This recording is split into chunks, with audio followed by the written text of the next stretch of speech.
तो नमस्कार, मैं राजेंद्र कुमार आप लोगों का स्वागत करता हूं अपने YouTube चैनल सिंपल एजुकेशन में। दोस्तों, आज की इस वीडियो में हम बात करेंगे कक्षा 12वीं की राजनीतिक विज्ञान की पाठ्य पुस्तक समकालीन विश्व में राजनीति का पहला अध्याय शीत युद्ध का दौर। दोस्तों, ये एक महत्वपूर्ण अध्याय है और 12वीं कक्षा में बोर्ड की परीक्षा में बैठने वाले विद्यार्थियों को इस अध्याय से बहुत से सवाल मिलते हैं, इसीलिए अपने आप में यह एक महत्वपूर्ण अध्याय है। लेकिन दोस्तों, वीडियो को शुरू करने से पहले मैं आप लोगों से अनुरोध करना चाहूँगा कि यदि आप मेरी वीडियो पहली बार देख रहे हैं तो सबसे पहले आप मेरे वीडियो चैनल को सब्सक्राइब करें और साथ ही बेल आइकन को प्रेस करें ताकि मेरी वीडियोस आपको सबसे पहले मिलती रहें। दोस्तों, ये एक लंबा अध्याय है, इसीलिए यह इस चैप्टर का पार्ट फर्स्ट है और साथ ही वीडियो थोड़ी सी लंबी है, इसीलिए मैं आपसे अनुरोध करता हूं कि आप वीडियो को शुरू से लेकर अंत तक देखें ताकि आप इस चैप्टर को अच्छी तरह समझ सकें। तो चलिए दोस्तों, हम शुरू करते हैं आज की वीडियो शीत युद्ध का दौर। दोस्तों, शीत युद्ध के दौर की जब हम बात करते हैं तो सबसे पहले जो हमारे जहन में सवाल आता है वह यही आना चाहिए कि आखिर शीत युद्ध का अर्थ क्या होता है। तो दोस्तों, शीत युद्ध एक ऐसी स्थिति को कहा जाता है जिसमें युद्ध के सारे हालात तैयार होते हैं परंतु भौतिक रूप से कोई युद्ध नहीं लड़ा जा रहा होता है। यानी कि युद्ध की पृष्ठभूमि तैयार है, बस कहने को कोई युद्ध नहीं लड़ा जा रहा है। ऐसी परिस्थिति को शीत युद्ध का दौर कहा जाता है। विश्व परिदृश्य पर 1945 से लेकर 1990 के दौर को शीत युद्ध का दौर माना जाता है, क्योंकि इस दौरान पूरी दुनिया दो भागों में बटी हुई थी। एक तरफ संयुक्त राज्य अमेरिका था और दूसरी तरफ रूस था, United Soviet socialist Russia USSR, और दुनिया के ज्यादातर देश इनके साथ आकर मिल गए थे। तो विश्व दो ध्रुवों में बट गया था और उनके बीच युद्ध की स्थिति हमेशा तैयार रहती थी। इसीलिए 1945 से 1990 के बीच के दौर को शीत युद्ध का दौर माना जाता है। अब अगला सवाल दोस्तों हमारे सामने यह आता है कि आखिर दुनिया दो ध्रुवों में कैसे बढ़ गई, क्यों बढ़ गई। तो कहा जा सकता है दोस्तों कि दूसरे विश्व युद्ध के पश्चात जो 1945 ईस्वी में खत्म हुआ था, दुनिया के ज्यादातर देश आजाद होकर उभरे। इनमें मुख्य रूप से एशिया और अफ्रीका के देश थे और लंबे औपनिवेशिक शासन की वजह से उनकी जो आर्थिक स्थिति थी बहुत ज्यादा जर्जर हो गई थी। इतनी ज्यादा जर्जर हो गई थी कि वो स्वयं अपना विकास नहीं कर सकते थे, बल्कि अपना विकास करने के लिए उन्हें किसी देश के सहारे की आवश्यकता थी। और जो देश सहारा दे सकते थे उस समय वो दो देश थे, एक तो संयुक्त राज्य अमेरिका था और दूसरा रूस, United socialist Soviet Russia USSR. तो एशिया और अफ्रीका के जो देश अब उभर कर आए थे दूसरे विश्व युद्ध के पश्चात, उनके सामने यह एक समय था जब उनको विकास के लिए या तो अमेरिका का हाथ पकड़ना था या रूस का हाथ पकड़ना था। रूस समाजवादी व्यवस्था का नेतृत्व करता था जबकि संयुक्त राज्य अमेरिका पूंजीवाद का नेतृत्व करता था। तो एशिया और अफ्रीका के जो देश दूसरे विश्व युद्ध के पश्चात स्वतंत्र रूप से उभरकर सामने आए, अब उनके सामने यह सवाल था कि वो अपने विकास के लिए वो संयुक्त राज्य अमेरिका का हाथ थामेंगे या रूस का हाथ थामेंगे। तो धीरे धीरे कुछ देश अमेरिका के साथ हो गए और कुछ देशों ने रूस का हाथ थाम लिया। इस तरीके से पूरी दुनिया दो ध्रुवों में बढ़ती चली गई। अब दोस्तों, एक महत्वपूर्ण सवाल यह उभर कर आता है कि आखिर अमेरिका और सोवियत रशिया यानी कि रूस कैसे दो महाशक्तियों के रूप में उभरे। कैसे दुनिया ने जान लिया कि या तो विकास के लिए अमेरिका का हाथ थामो या फिर रूस का। ऐसी कौन सी बातें थी जिन्होंने उन्हें महाशक्ति के रूप में दुनिया के सामने ला दिया। दोस्तों, इस सवाल का जवाब हमें दूसरे विश्व युद्ध में दिखाई देता है। दूसरा विश्व युद्ध जब शुरू हुआ था तो जर्मनी की आक्रामक नीति इतनी तीव्र थी कि उसको रोकना लगभग नामुमकिन था। जब जर्मनी ने पोलैंड को पराजित कर दिया तो वो रूस की तरफ बढ़ा और रूस ने जर्मनी को न केवल रोका बल्कि युद्ध में हरा भी दिया। इसीलिए लोगों ने यह सोचा, एक सवाल लोगों के सामने आया कि रूस ने किस तरह से अमेरिका से जर्मनी को हरा दिया है। तब पता चला कि 1917 के बाद जब रूसी क्रांति हुई थी वहां पर उत्पादन की एक साम्यवादी प्रणाली को अपनाया गया था, जिसके कारण रूस एक आर्थिक ताकत के रूप में उभरा, जिसने रूस को एक आर्थिक मजबूती प्रदान कर दी है। जबकि दोस्तों दूसरी तरफ संयुक्त राज्य अमेरिका था। जब संयुक्त राज्य अमेरिका ने 1945 में जापान के 2 शहरों हिरोशिमा और नागासाकी के ऊपर एटम बम बरसाए, तब दुनिया के सामने अमेरिका एक आर्थिक और सैनिक ताकत के रूप में उभर कर सामने आया।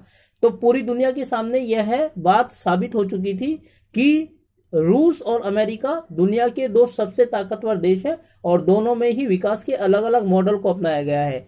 रूस में समाजवादी मॉडल को अपनाया गया है और जापान में अमेरिका में पूंजीवादी मॉडल को अपनाया गया है। इसीलिए अगर उन्हें विकास करना है, उन देशों को जो दूसरे विश्व युद्ध के पश्चात स्वतंत्र देशों के रूप में उभरकर सामने आए, अगर उनको अपना विकास करना है तो वो विकास के लिए या तो संयुक्त राज्य अमेरिका का हाथ थाम ले या फिर रूस का हाथ थाम ले। धीरे धीरे ये गुटबंदी हुई दोस्तों और दुनिया 2 ध्रुवों में बटकर रह गई। 1945 से लेकर 1990 तक यह स्थिति बरकरार रही। इसीलिए 1945 से लेकर 1990 के काल को शीत युद्ध का दौर माना जाता है। दोस्तों अब अगला सवाल हम लोगों के सामने यह आता है कि आखिर विश्व का 2 ध्रुवों में विभाजन, बंटवारा किस प्रकार आरंभ हुआ। दोस्तों शीत युद्ध के इतिहास को अगर हम देखें तो हम पाते हैं कि विश्व का 2 ध्रुवों में विभाजन यूरोप महाद्वीप से प्रारंभ हुआ था, क्योंकि 1949 ईस्वी में पश्चिमी यूरोप के 12 देशों ने मिलकर नाटो की स्थापना की। नाटो एक संगठन था दोस्तों जिसकी फुल फॉर्म थी नॉर्थ अटलांटिक ट्रीटी ऑर्गेनाइजेशन, जिसमें पश्चिमी यूरोप के 12 देश शामिल थे। उन्होंने अपने आप को नाटो में संगठित किया और उन्होंने अपने विकास के लिए अमेरिका का हाथ थामा, पूंजीवादी मॉडल को अपनाया। दोस्तों नाटो के अंतर्गत जो संधि तय की गई उसके अंतर्गत यह तय किया गया कि नाटो में शामिल 12 के 12 देशों को एक माना जाना चाहिए और यदि कोई देश नाटो के किसी सदस्य देश के ऊपर हमला करता है तो इसका बदला 12 के 12 देश सम्मिलित रूप से लेंगे। लेकिन सवाल आता है कि हमला कौन करेगा। इस हमले की आशंका दोस्तों सोवियत रशिया से की जाती थी कि यदि साम्यवादी मॉडल का कोई देश पश्चिमी यूरोप पर या नाटो में शामिल किसी सदस्य देश के ऊपर हमला करता है तो नाटो में शामिल सारे देश इसे अपने ऊपर हमला मानेंगे और इसका बदला संयुक्त रूप से लिया जाएगा। तो इस तरीके से पश्चिमी यूरोप के जो देश थे उन्होंने अपने आप को नाटो के अंतर्गत संगठित कर लिया और इसके जवाब में दोस्तों पूर्वी यूरोप के देशों ने 1955 ईस्वी में रूस के नेतृत्व में अपने आप को वार्सा संधि के अंतर्गत संगठित किया। इस प्रकार यूरोपीय महाद्वीप 2 ध्रुवों में बंट गया। एक तरफ नाटो था और दूसरी तरफ वार्सा संधि थी। नाटो अमेरिका का हाथ थामकर पूंजीवादी मॉडल को अपनाना चाहता था और वार्सा संधि पूर्वी यूरोप के देशों का संगठन था जो रूस का हाथ थामकर साम्यवादी मॉडल को अपनाना चाहते थे। ये दोनों ही गुट नाटो और वार्सा संधि न केवल एक दूसरे के प्रतिद्वंदी थे बल्कि एक दूसरे के प्रतिरोधी भी थे। ये हमेशा इस फिराक में रहते थे कि अगर दूसरी तरफ से हमला किया जाए तो ये देश उस हमले का प्रतिशोध लेने के लिए हर पल तैयार थे। इसीलिए दोस्तों जो शीत युद्ध के दौर की शुरुआत है वो यूरोपीय महाद्वीप से शुरू हुई और इसकी शुरुआत 1949 में पश्चिमी यूरोप के देशों द्वारा स्वयं को नाटो में संगठित करने से शुरू हुई। दोस्तों अभी हमने बात की थी कि शीत युद्ध के दौरान भौतिक रूप से कोई युद्ध नहीं लड़ा जाता, लेकिन फिर भी कहीं कहीं हमें इसके उदाहरण दिखाई देते हैं कि शक्ति का प्रयोग किया गया। उदाहरण के लिए पूर्वी यूरोप में रूस ने महाशक्तियों की ताकत का इस्तेमाल करके अपनी ताकत का इस्तेमाल करके पूर्वी यूरोप में दखल अंदाजी की और देशों को अपने साथ सम्मिलित किया। यूरोप से बाहर अमेरिका ने पूर्वी और दक्षिण पूर्वी एशिया और पश्चिम एशिया में गठबंधन का तरीका अपनाया और इसके परिणाम स्वरूप जो संगठन उभर कर आए वो सीटो और सेंटो थे। दोस्तों सीटो जो था South East Asian Treaty Organisation, दक्षिण पूर्वी एशियाई देशों का संघ था जिनके ऊपर अमेरिका ने अपना दबदबा कायम किया। जबकि जो सेंटो था सेंट्रल ट्रीटी ऑर्गेनाइजेशन, उसमें मध्य एशिया के देशों को अमेरिकी प्रभुत्व में शामिल किया गया और इसके लिए गठबंधन की नीति का इस्तेमाल किया गया। इस प्रकार जो विश्व का दो भागों में बंटवारा था वो सिर्फ यूरोप तक ही सीमित नहीं था, बल्कि यूरोप से बाहर निकलकर वो एशिया और मध्य एशिया के देशों में भी लागू किया गया। इसके बाद जब दोस्तों पूरी दुनिया का दो भागों में बंटवारा हो गया तो क्यूबा मिसाइल संकट आया, जिसे शीत युद्ध की सर्वोच्च अवस्था माना जाता है। लेकिन सवाल उठता है कि आखिर यह है क्यूबा मिसाइल संकट था क्या?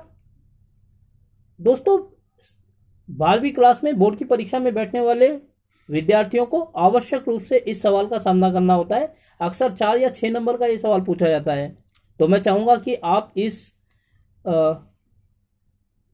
पॉइंट को गंभीरता से लें ताकि आप इस बात को अच्छी तरह समझ सकें। दोस्तों क्यूबा एक छोटा सा द्वीपीय देश है जो अमेरिका के तट पर बसा हुआ है, और इसकी जो खासियत थी वो ये थी कि अमेरिका के तट पर बसे होने के बावजूद भी यह अपनी विचारधारा में साम्यवादी था, यानी कि रूस की विचारधारा को मानता था। और उस समय जो क्यूबा के राष्ट्रपति थे वो फिडेल कास्त्रो थे। 1961 में रूस के जो अध्यक्ष थे, राष्ट्रपति थे निकिता क्रुश्चेव, उन्होंने अमेरिका में स्थित क्यूबा देश में अपनी मिसाइलें स्थापित करने का निर्णय लिया, क्योंकि उनको लगता था कि अमेरिका उनके खिलाफ कभी भी कार्रवाई कर सकता है। तो उनको ये डर था कि ऐसा ना हो कि वहां उनके पैर उखड़ जाएं। इसीलिए उन्होंने 1962 ईस्वी में अपनी जहाज़ों के माध्यम से परमाणु मिसाइलें स्थापित करने के लिए क्यूबा में भेज दी, और अमेरिका को इसकी खबर 3 हफ्ते के बाद चली। दोस्तों इस समय जो अमेरिका के राष्ट्रपति थे उनका नाम जॉन एफ कैनेडी था। जब 3 हफ्ते के बाद उनको इस बात की भनक पड़ी कि रूस क्यूबा में मिसाइलें स्थापित करने के लिए अपने जहाज़ों को समुद्र में उतार चुका है, तब उन्होंने यह निर्णय लिया कि अब क्या किया जाए। फिर उन्होंने यह निर्णय लिया कि रूसी सैन्य सेवा को क्यूबा तक पहुंचने से रोका जाए, क्योंकि यह अमेरिका के इतिहास में पहली बार हुआ था कि उसकी जमीन पर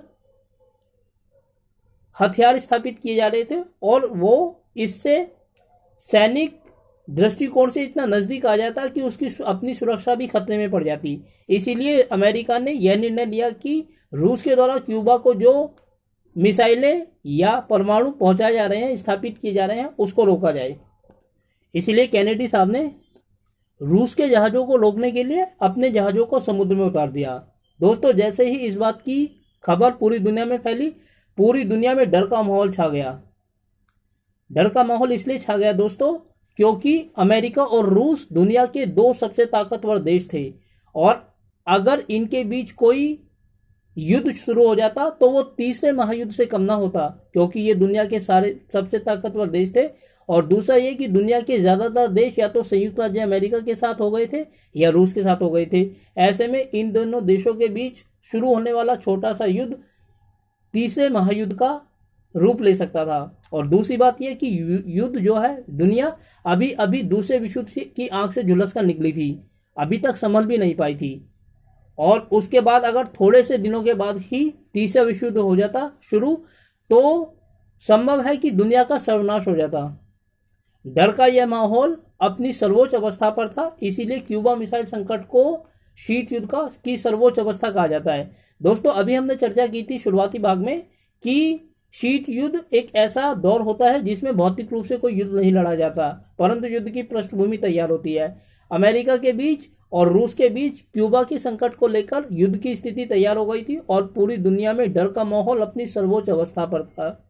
इसीलिए क्यूबा मिसाइल संकट को शीत युद्ध की सर्वोच्च अवस्था माना जाता है। दोस्तों अब सवाल यह उठता है कि जो एशिया और अफ्रीका के देश दूसरे विश्व युद्ध के पश्चात आज़ाद हुए थे, उनके सामने यह परेशानी थी, यह दिक्कत थी कि उनको अपने विकास के लिए या तो संयुक्त राज्य अमेरिका का हाथ थामना था या फिर रूस का हाथ थामना था, क्योंकि औपनिवेशिक शासन के कारण उनकी अपनी स्थिति इतनी जर्जर हो गई थी कि वो स्वयं अपना विकास नहीं कर सकते थे। इसीलिए उनको विकास के लिए या तो अमेरिका का हाथ थामना था या रूस का। पर सवाल यह है कि रूस या अमेरिका के सामने ऐसी कौन सी मजबूरी थी कि वो एशिया और अफ्रीका के उन देशों को अपने साथ मिलाना चाहते थे जो अभी अभी आजाद होकर उभरे थे। दोस्तों ऐसे 4 कारण थे जिनके आधार पर हम यह जान सकते हैं कि एशिया और अफ्रीका के उन देशों को अमेरिका या रूस अपने साथ क्यों मिलाना चाहते थे जो अभी अभी स्वतंत्र देशों के रूप में उभर कर सामने आए थे। इनमें पहला कारण यह था कि दोस्तों कि जो ये देश अभी अभी उभर कर आए थे उनमें तेल और खनिज भंडारण पर्याप्त मात्रा में उपलब्ध थे, इसीलिए संयुक्त राज्य अमेरिका और रूस उन्हें अपने साथ मिलाना चाहते थे ताकि अमेरिका या रूस उनके तेल और खनिज संसाधनों का इस्तेमाल कर सके। दूसरा कारण दोस्तों यह था भूभाग। अमेरिका और रूस को हमेशा ये डर लगा रहता था कि उनके बीच युद्ध कभी भी छिड़ सकता है। ऐसे में युद्ध लड़ने के लिए एक दूसरे के ऊपर निगरानी रखने के लिए हथियारों के माध्यम से और सेनाओं के माध्यम से भूभाग की जरूरत है, इसीलिए इन देशों को अमेरिका या रूस ऐसे भूभाग के रूप में इस्तेमाल करना चाहते थे। तीसरे, अमेरिका और रूस को हमेशा ऐसे ठिकानों की जरूरत थी कि वो एक दूसरे की चौकसी कर सके, निगरानी कर सके, इसीलिए एशिया और अफ्रीका के इन देशों को अमेरिका और रूस एक दूसरे के खिलाफ सैनिक जासूसी का अड्डा बनाने के लिए इनके ऊपर नियंत्रण स्थापित करना चाहते थे। और चौथा कारण यह था दोस्तों कि अगर एशिया और अफ्रीका के देश उनके साथ मिल जाएं, अमेरिका के साथ या रूस के साथ, तो युद्ध को लड़ने में उन्हें आर्थिक मदद प्राप्त होगी। उनको लगता था कि अगर अमेरिका या रूस एक दूसरे के खिलाफ युद्ध कर देते हैं तो युद्ध के लिए आर्थिक संसाधनों की जरूरत होती है। ये आर्थिक संसाधन ऐसे देशों से प्राप्त किए जा सकते हैं जो अभी अभी स्वतंत्र रूप से उभर कर सामने आए हैं। इसीलिए अमेरिका और रूस एशिया और अफ्रीका के उन ज्यादातर देशों को अपने साथ मिला लेना चाहते थे जो दूसरे विश्व युद्ध के पश्चात स्वतंत्र देशों के रूप में उभर कर सामने आए थे। तो दोस्तों ये था शीत युद्ध के दौर का पहला वीडियो। मैं उम्मीद करता हूं कि आपको यह वीडियो अच्छी लगी होगी और साथ ही आपसे अनुरोध करता हूं कि अगर आपको वीडियो अच्छी लगी तो आप वीडियो को लाइक करें और चैनल को सब्सक्राइब करें और साथ ही ऐसी वीडियोस के लिए मेरे साथ बने रहें। धन्यवाद।